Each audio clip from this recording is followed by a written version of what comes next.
There must have been a lot of these at the Nashville hub. From where I live, it appears that they shipped out to about a 1,000-mile radius. Just got the Apple TV through FedEx, March 15th, 2012. Looks like it might be just exactly like the other one.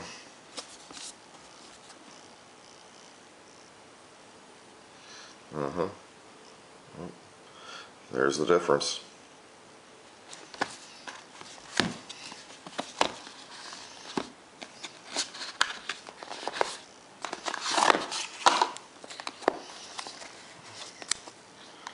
Yep, just like the old one.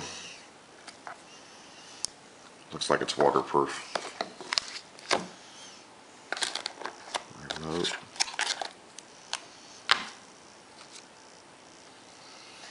Let's see.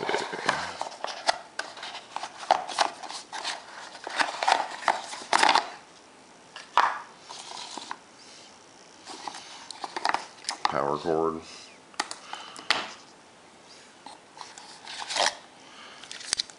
Instructions.